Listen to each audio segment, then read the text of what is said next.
بسم اللہ الرحمن الرحیم نحمده ونصلی علی رسولہ الکریم اما بعد اعوذ باللہ من الشیطان الرجیم بسم اللہ الرحمن الرحیم الا ان اولیاء اللہ لا خوف علیہم ولا هم یحزنون بے شک جو اللہ کے ولی ہیں وہ نہ کسی سے خوف کرتے ہیں اور نہ ہی انہیں کوئی غم ہوتا ہے۔ خوف ہمیشہ کسی آگے آنے والی چیز کا ہوتا ہے اور غم ہمیشہ کسی گزری ہوئی چیز کا ہوتا ہے۔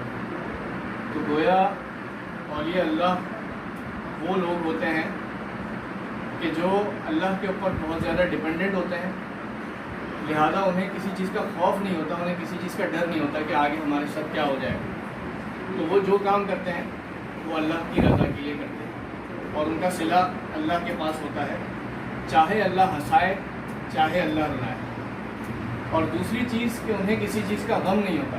تو غم کس چیز کا ہوتا ہے؟ جب انسان کوئی غلط کام کرتا ہے یا انسان کوئی گناہ کرتا ہے، اسے پشیمانی ہوتی ہے، تو وہ جب اس کو اس چیز کا احساس ہوتا ہے تو وہ غم میں چلا جاتا ہے۔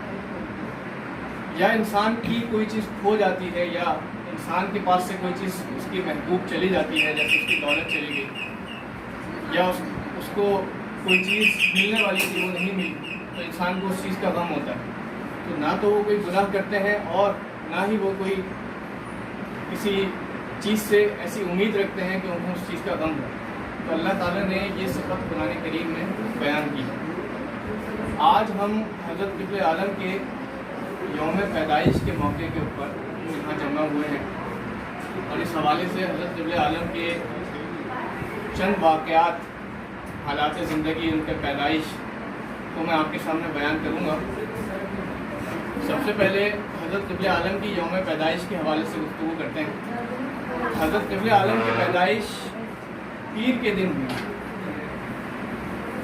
اور حضرت قبلِ عالم کا جائے پیدائش بالم پیٹ، جو کہ ورنگل نامی ایک علاقہ ہے ہندوستان کے اندر، اس کا ایک گاؤں ہے۔ تو بالم پیٹ میں حضرت قبلِ عالم کی پیدائش ہوئی سن 1886 میں، 1886 میں، اور اسلامی سن ہجری سن 1303 بنتا ہے۔ یہ 4 رمضان کا دن تھا اور صبح کے 10 بجے تھے اور پیر کا دن تھا اور حضرت قبلِ عالم کی پیدائش ہوئی۔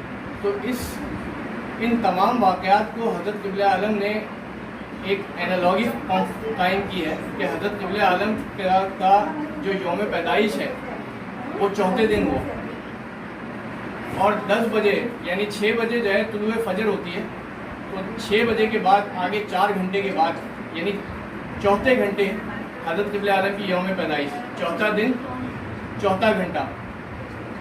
14ویں صدی لگی تھی جب حضرت قبلِ عالم کی پیدائش ہوئی، یعنی سن 1303 ہجری۔ تو 1301، 1302، 1303 یعنی سال بھی چوتھا تھا۔ حضرت قبلِ عالم گھر میں جس نمبر پہ پیدا ہوئے تو بھائیوں میں بھی حضرت قبلِ عالم کا نمبر چوتھا تھا اور بہنوں میں بھی حضرت قبلِ عالم کا نمبر چوتھا تھا، اور اوپر بڑے بھی 4 تھے، 3 تھے حضرت قبلہ کے اور چھوٹے بھی 3 تھے، یعنی بڑوں میں بھی چوتھے نمبر پہ تھے حضرت قبلِ عالم اور چھوٹوں میں بھی چوتھے نمبر پہ تھے۔ تو یہ حضرت قبلِ عالم کے بارے میں حضرت قبلِ عالم نے اپنے بارے میں بتایا کہ میں 3 کو چوتھا کرنے والا ہوں۔ تو یہ حضرت قبلِ عالم کے وہ احوال ہو گئے جو حضرت قبلِ عالم کی پیدائش کے وقت تھے۔ پھر حضرت قبلِ عالم کی ایک خصوصیت یہ تھی کہ بچپن سے وہ سچے خواب دیکھا کرتے تھے۔ تو جب بھی وہ حضرت قبلِ عالم اٹھتے تو ان کی والدہ محترمہ جو ہے ان سے پوچھتے کہ کل رات کو آپ نے کیا دیکھا، اور ان کے خوابوں کی بنیاد کے اوپر ان کی والدہ اپنے آگے کے فیصلے کیا کرتی تھی۔ تو یہ حضرت قبلِ عالم کو بچپن ہی سے ایک امتیاز اللہ تعالیٰ کی طرف سے حاصل تھا۔ پھر اس کے بعد حضرت قبلِ عالم کے آگے کے واقعات ہیں جن کے اندر حضرت قبلِ عالم کی تعلیم اور پھر حضرت قبلِ عالم کی دینی تعلیم اور دنیاوی تعلیم۔ الغرض قصہ مختصر کر کے یہ بتانا چاہوں گا کہ ہندو دھرم کے اندر اللہ والے کو سانپ سے تعبیر کیا جاتا ہے، یعنی سانپ کی 6 خصوصیات ہیں اور ان 6 خصوصیات کو بڑی وثوق کے ساتھ بیان کیا جاتا ہے، اور ایک قوم ہندوستان کے اندر ایسی بھی ہے جو سانپ کی پجاری ہے۔ تو اس کی وجہ کیا ہے؟ وہ سانپ کی 6 خصوصیات ہیں جو ایک اللہ والے کے اندر پائی جاتی ہیں، جن میں سے 2 خصوصیات کا میں ذکر خاص طور پہ آپ کے سامنے کرنا چاہوں گا۔ ایک خصوصیت یہ ہے کہ سانپ جس رنگ میں پیدا ہوتا ہے وہی رنگ لے کے مرتا ہے۔ تو اس پر حضرت قبلہ عالم نے آیت بیان کی کہ یصبرکم فی الارحام کیف یشاء، کہ حضرت قبلہ عالم نے فرمایا کہ اللہ والا ماں کے پیٹ میں ہی جو ہے ڈیسائیڈ ہو جاتا ہے کہ اللہ والا ہے، اس کی ڈائریکشن کیا ہے، اس نے کس راہ کے اوپر چلنا ہے، یہ بچپن میں ہی ڈیسائیڈ ہو جاتا ہے جب ماں کے پیٹ میں ہوتا ہے۔ اس لیے آیت آئی یصبرکم فی الارحام کیف یشاء، اللہ تعالیٰ جیسا چاہتا ہے ماں کے پیٹوں میں ہی تمہاری شکلیں بنا دیتا ہے۔ پھر حضرت قبلہ عالم فرماتے ہیں کہ جو ظاہرہ کمالات ہیں، یعنی اللہ والے کا دنیاوی تعلیم کو حاصل کرنا، دنیا میں ترقی کرنا، یہ ظاہرہ کمالات حاصل کرنے کی اس کو قطعاً ضرورت نہیں ہے، لیکن دنیا والوں کو دکھانے کے لیے، دنیا داروں کا منہ چپ کرانے کے لیے اللہ تعالیٰ اللہ والوں کو ظاہرہ کمالات بھی عطا کرتا ہے۔ لیکن پیدائشی طور پر اللہ والے ایک ہی رنگ لے کے پیدا ہوتے ہیں، یعنی وہ بچپن ہی سے اللہ والے ہوتے ہیں۔ ان کی پیدائش میں، ان کے چال چلن کے اندر اللہ تعالیٰ دکھا دیتا ہے کہ ان کا جو ہے آگے مقصد کیا ہے۔ اور سانپ کی یہی خصوصیت آگے بیان ہوئی ہے کہ جس رنگ پہ پیدا ہوتا ہے اسی رنگ پہ اس کی موت ہوتی ہے، یعنی بچپن سے لے کر کے موت تک اس کا ایک ہی رنگ ہوتا ہے، اور وہ ہوتا ہے صبغۃ اللہ، یعنی اللہ کے رنگ وہ جو ہے اپنے اوپر چڑھا کے رکھتا ہے۔ دوسری صفت سانپ کی وہ یہ ہوتی ہے کہ وہ جب بھی چلتا ہے تو آڑا ٹیڑھا ہو کے چلتا ہے، لیکن جب بل کے اندر جاتا ہے تو بالکل سیدھا جاتا ہے۔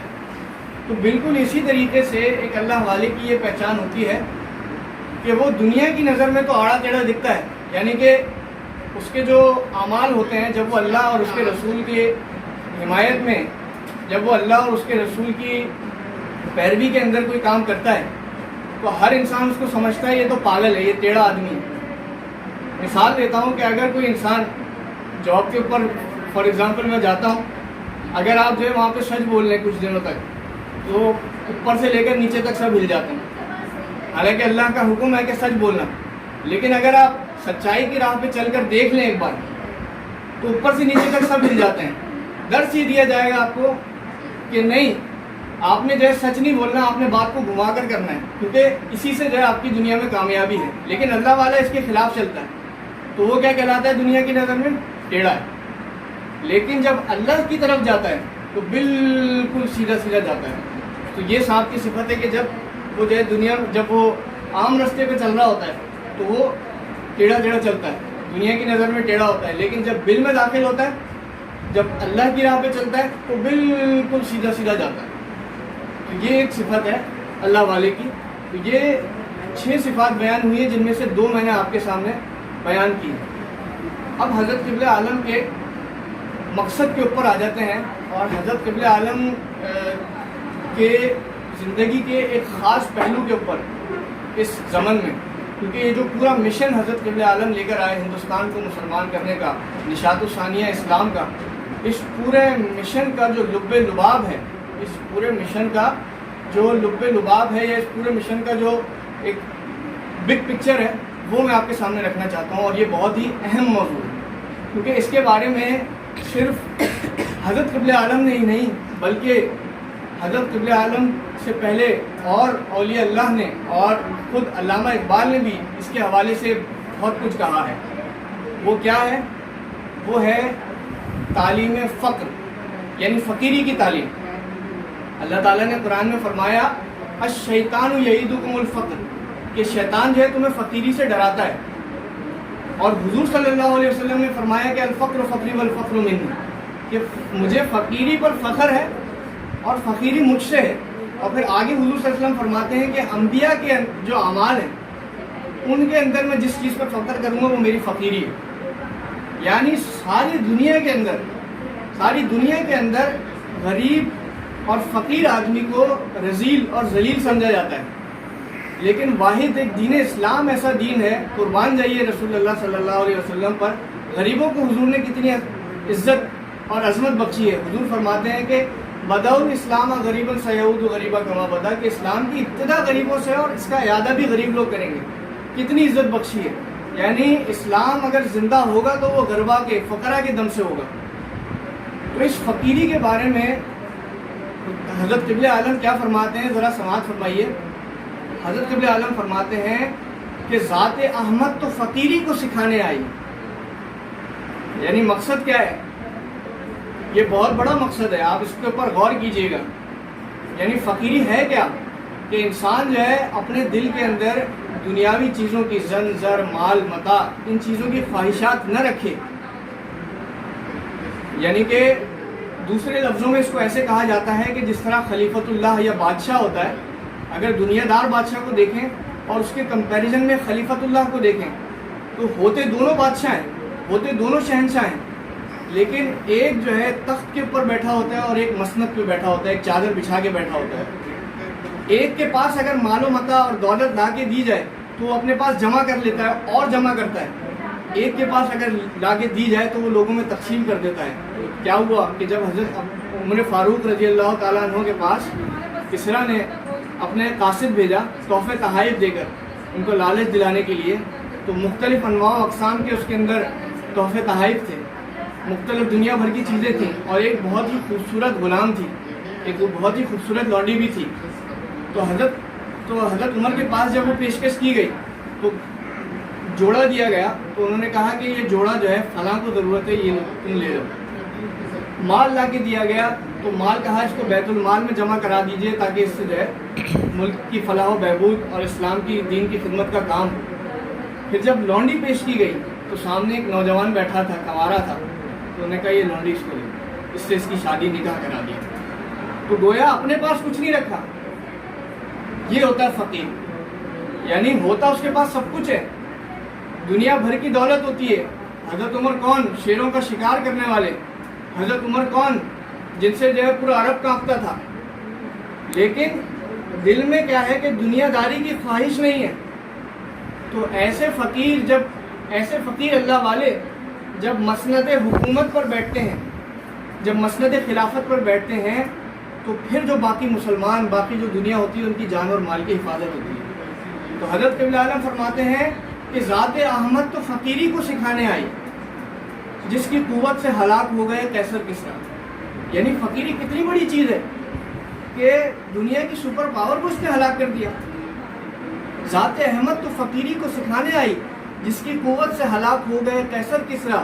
کوئی کیا جانے فقیروں کا تصرف کیا ہے، ان کی غیرت میں میرے رب نے کیا ہے کیا کیا، ان سے بے طوری حکومت کو بدل دیتی ہے، بس اسی کام کو آتے ہیں یہ فقراء ہر جا۔ فقر و فقری کی حقیقت یہ ہمیں کہتی ہے، اس سے اسلام کا دنیا میں بجے گا ڈنکا۔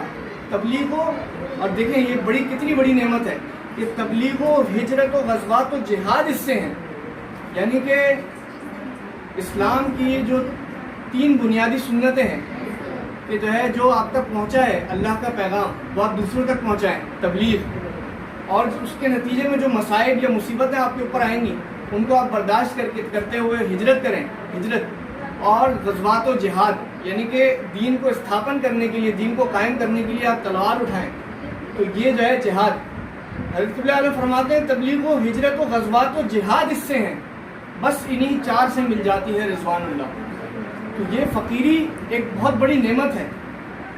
اس کے حوالے سے چند واقعات حضرت قبلہ عالم کی زندگی میں ملتے ہیں، وہ میں آپ کے سامنے بیان کروں گا کہ فقیر جو ہے کبھی بھی دولت کا حریص نہیں ہوتا، اور کبھی بھی جو ہے کسی کے بہلاوے میں آ کر کے اپنے مقصد کو نہیں چھوڑتا، ہمیشہ جو ہے اللہ کی دھن میں، اللہ کی محبت میں ڈوبا ہوا ہوتا ہے۔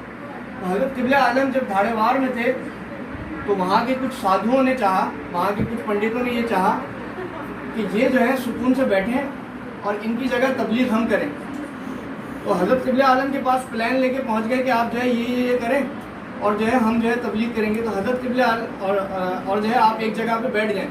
جب یہ دیکھا کہ حضرت قبلہ عالم کا جو ہے کوئی رہنے کا ٹھکانہ ہی نہیں ہے، گھر ہی نہیں ہے، جس طرح سے حضرت عیسیٰ علیہ السلام نے فرمایا تھا کہ جو ہے لوگوں کے پاس گھر ہیں، محل ہیں، رہنے کے لیے جگہ ہے، لیکن ابن آدم کے پاس سر ڈھانکنے کی جگہ نہیں۔ تو جو فقیر ہوتا ہے وہ اس کا حال کچھ اسی طریقے کا ہوتا ہے کہ اس کا کوئی پرماننٹ ٹھکانہ نہیں ہوتا۔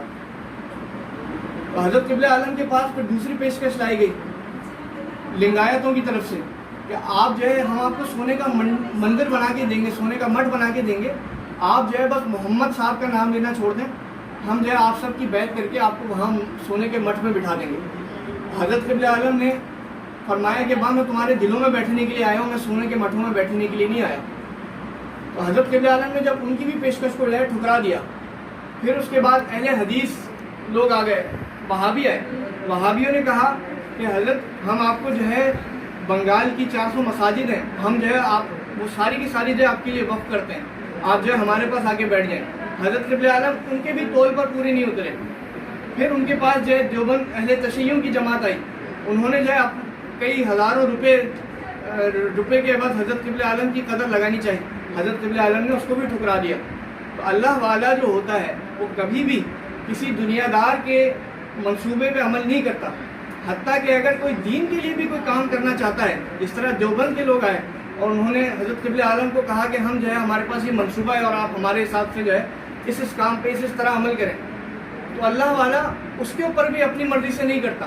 تو حضرت قبلہ عالم نے فرمایا کہ آپ لوگوں کی جو نظر ہے وہ آپ سب لوگوں کی نظر، حضرت قبلہ عالم کے الفاظ ہیں کہ قرآن کریم کی آیت کو حضرت قبلہ عالم نے پڑھتے ہوئے کہا کہ آپ سب لوگوں کی نظر کہ یہ کام میں کل کر لوں گا، اس کے اوپر ہے۔ قرآن کریم کی آیت ہے کہ ایسا مت کہو کہ یہ کام میں کر لوں گا الا ان یشاء اللہ، سوائے اس کے کہ اللہ چاہے۔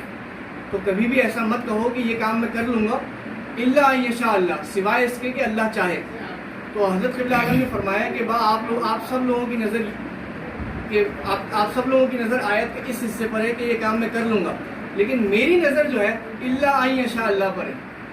تو حضرت قبلہ عالم کی زندگی کا یہ بہت اہم پہلو ہے کہ حضرت قبلہ عالم فرماتے ہیں میں نے کبھی پلاننگ نہیں کی۔ پلاننگ سے مراد لانگ ٹرم پلاننگ، کہ جو ہے میں یہ کر لوں گا اس کے بعد پھر یہاں جاؤں گا، اس کے بعد پھر یہ بنوا لوں گا، نہیں۔